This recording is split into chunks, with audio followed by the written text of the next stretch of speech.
नमस्कार, मनीषा गुणीचंद रेसिपीज मध्ये आपले खूप खूप स्वागत आहे। सर्वप्रथम आपल्या सर्वांना महाशिवरात्रीच्या खूप खूप शुभेच्छा। आजच्या रेसिपीमध्ये आपण उपवासासाठी खजूर आणि शेंगदाण्याचा पौष्टिक असा लाडू बनवलेला आहे। तसेच आपण वरी आणि साबुदाणा वापरून खमंग आणि खुसखुशीत असे थालीपीठ बनवले। या थालीपीठ मध्ये आपण मिरची, जिरं, आलं घातले, त्यामुळे चटणी बनवण्याची गरज लागत नाही। हे थालीपीठ दही बरोबर खूप छान लागतात। रताळी आणि केळी वापरून रताळ्याचं पियूष बनवलंय। थंडगार असं रताळ्याचं पियूष, थंडगार असं कलिंगड आणि चटपटीत असा बटाट्याचा चिवडा ठेवलेला आहे। चला तर बघूया उपवासासाठी पौष्टिक असे शेंगदाणा आणि खजुराचे लाडू बनवण्यासाठी, तसेच उपवासाचं थालीपीठ बनवण्यासाठी आणि रताळ्याचं पियूष बनवण्यासाठी लागणारं साहित्य। खजूर आणि शेंगदाण्याचे लाडू बनवण्यासाठी आपण इथे पाव किलो ओला खजूर घेतलेला आहे। त्याच्या आपण बिया काढून घेतलेल्या आहेत आणि खजूर असा बारीक चिरून घेतलेला आहे। शेंगदाणे भाजून घेतलेले आहेत आणि त्याचा 1 वाटी कूट करून घेतलेला आहे। अर्धा वाटी सुकं खोबरं घेतलंय, अर्धी वाटी गूळ, आवडीनुसार ड्रायफ्रुट्स घ्यायचे आहेत। तर इथे मी बदामाचे काप घेतलेले आहेत, 1 चमचा वेलची पूड आणि 2 चमचे तूप घेतलेले आहे। गॅस चालू करून गॅसवर आपण पॅन ठेवलेला आहे, त्यामध्ये तूप घालून घेऊया। तुपामध्ये सुकं खोबरं चांगलं परतून घेऊया। बदामाचे काप सुद्धा तुपामध्ये घालून घेऊया। सुकं खोबरं तुपावर हलकसं परतलं गेल्यानंतर त्यामध्ये अर्धा वाटी बारीक चिरलेला गूळ घालून घेऊया। गूळ विरघळेपर्यंतच आपल्याला परतायचं आहे। गूळ विरघळलेला आहे। आता यामध्ये वेलची पूड घालून घेऊया, बारीक चिरून घेतलेला खजूर घालून घेऊया,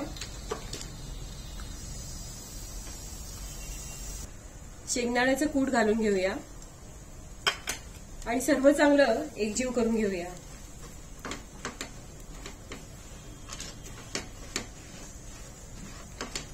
सर्व साहित्य चांगलं एकजीव झालेलं आहे। आता आपण गॅस बंद करूया। लाडूचं मिश्रण आपण एका ताटात काढून घेतलेलं आहे आणि ते आता कोमट झालेलं आहे।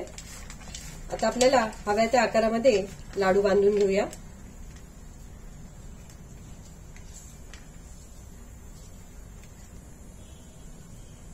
हे लाडू अगदी सहज बांधले जातात। अशा प्रकारे आपण लाडू बांधून घेऊया।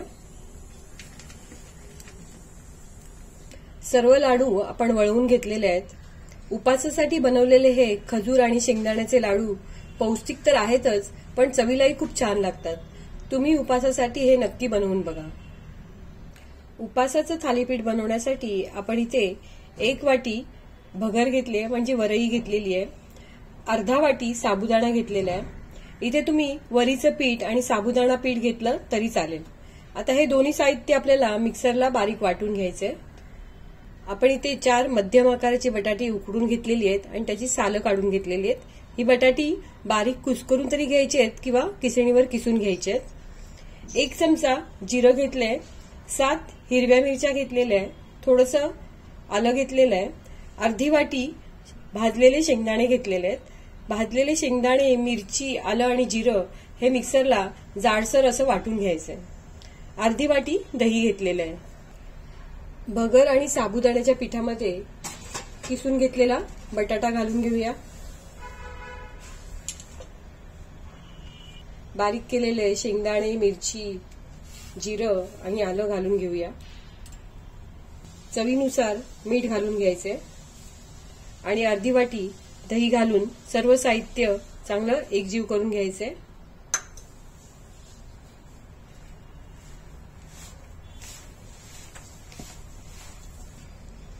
मिश्रणामध्ये गरज वाटल्यास पाणी घालायचे, 1-2 चमचे पाणी घालायचे।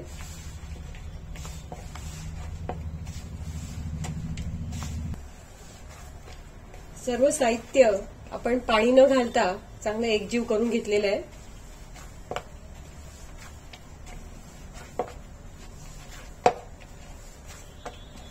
चांगला मऊसूद असा गोळा तयार झालेला आहे। मळून घेतलेल्या पिठाचे आता आपण लगेचच थालीपीठ करायला सुरुवात करूया। थालीपीठ थापून घेण्यासाठी आपण पोलपाटावर ओला रुमाल ठेवलेला आहे। आपल्याला थालीपीठ किती लहान किंवा मोठं पाहिजे त्यानुसार पिठाचा गोळा घ्यायचा आहे आणि पाण्याचा हात घेऊन सर्व बाजूनी समान थापत जात थालीपीठ करून घ्यायचं आहे।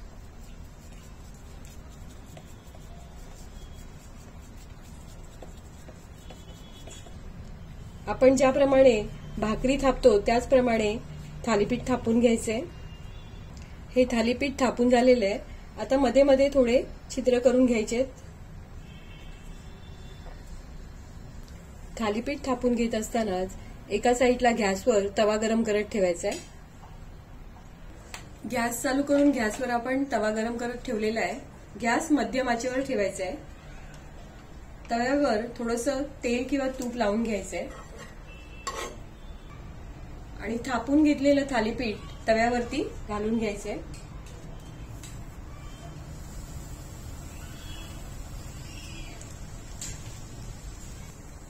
थोडं थोडं तूप घालून घ्यायचंय। 2 ते 3 मिनिटांनी थालीपीठ आपण पलटी करून घेऊया।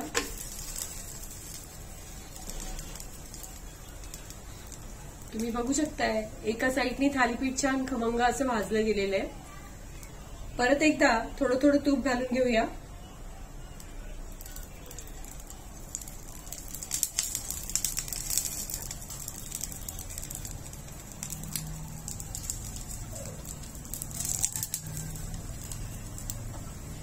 आणि दुसऱ्या बाजूनी सुद्धा थालीपीठ खमंग असं भाजून घेऊया।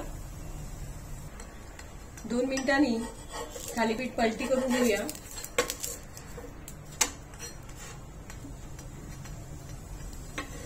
तुम्ही बघू शकताय दोन्ही बाजूनी थालीपीठ छान भाजलं गेलेलं आहे।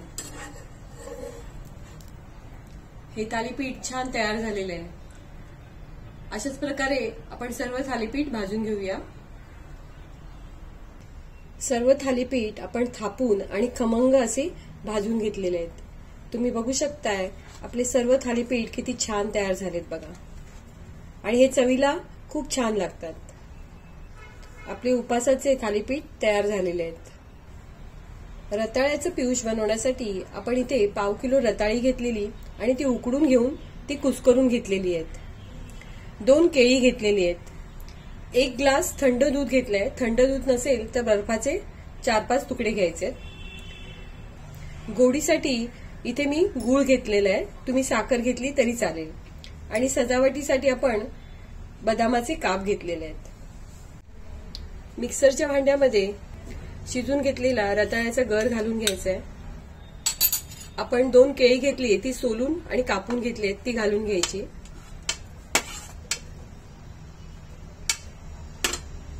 2 चमचे गूळ घेतलाय तो घालून घ्यायचा।